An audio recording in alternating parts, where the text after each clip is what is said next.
Hi, and welcome back to the Movement Lesson Sports Academy. Today we're going to have a look at an ongoing issue that's causing major problems within women's football, and that's the issue with knee injuries and specifically anterior cruciate ligament injuries. Before the end of last year, I did analysis of three key players who had all suffered from knee injuries. And I wanted to have a look to see, have I just stumbled across something there that doesn't apply across other women who were playing the game? Is it just glitches in those three women's movements? So at the end of last year, ESPN did an analysis of their top 50 players of 2023, and I wanted to count down from five, or the top five outfield players from 6 to 1. Mary Earps is a goalkeeper that we're going to bypass it in this analysis and take a look at to see if there's issues in those players' movements as well that could potentially be a cause of why there's an ongoing issue and an increased risk of knee injuries in women's footballers. If you like what you see, please subscribe, please like the video, and please keep checking in for more analysis. But let's dive into it. We're going to start off by having a look at somebody who injured a knee a few years ago now and suffered quite a bit of time out of action. Coming in at number 6 on ESPN's list, and that's Germany's Alexandra Popp. Somebody that, again, we're going to take a look at who has issues with, and you saw it there, she plays the ball. Again, it's the same issue that we spoke about previously, and if you've not seen the video we've done previously, check it out. Every time she's hitting the ball, her pelvis is collapsing. Even here, as she plays the ball down the line, it's the collapse of the pelvis.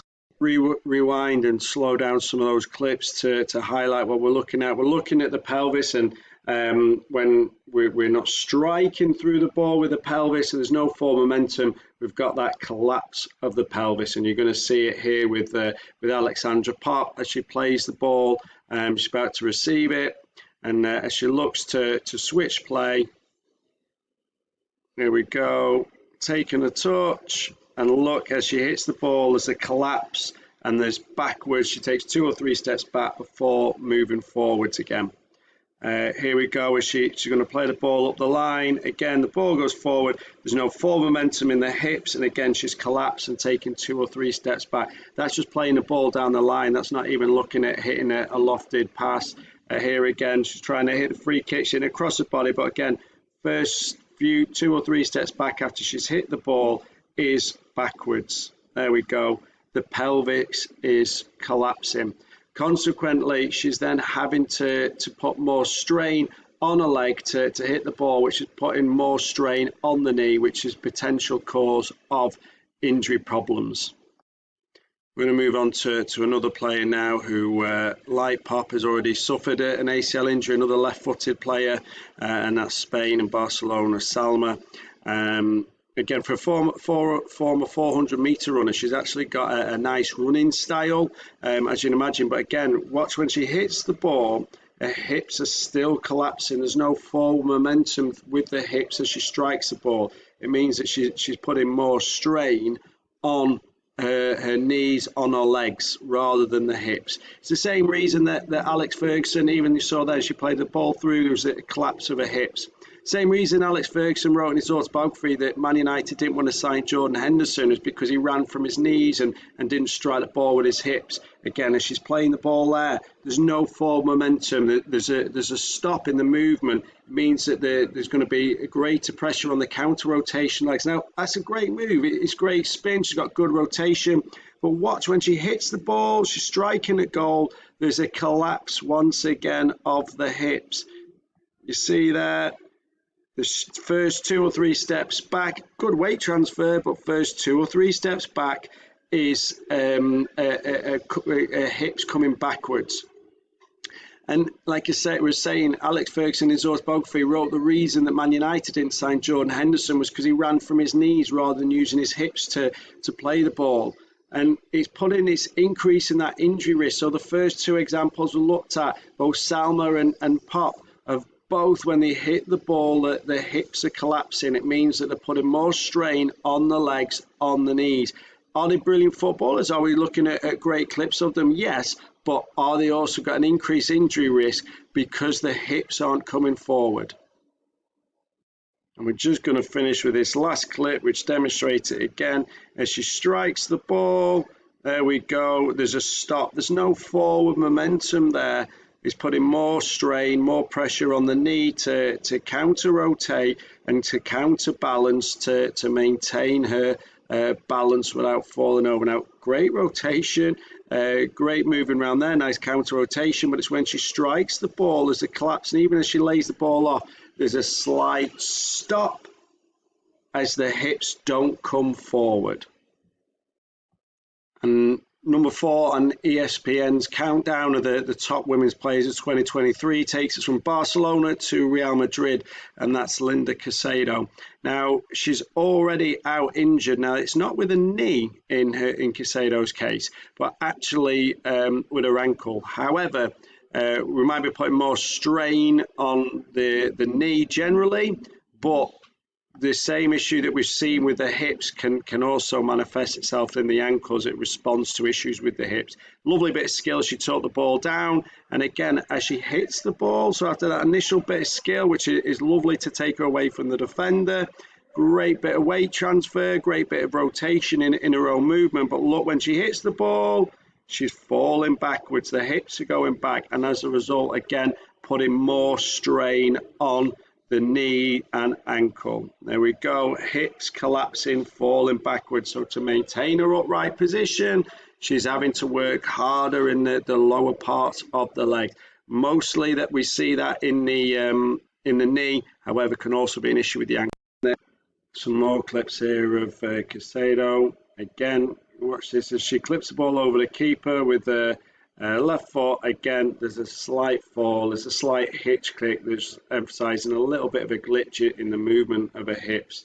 And as that initial movement is backwards after she struck the ball, it's just putting an extra little bit of strain on the leg to then have to respond.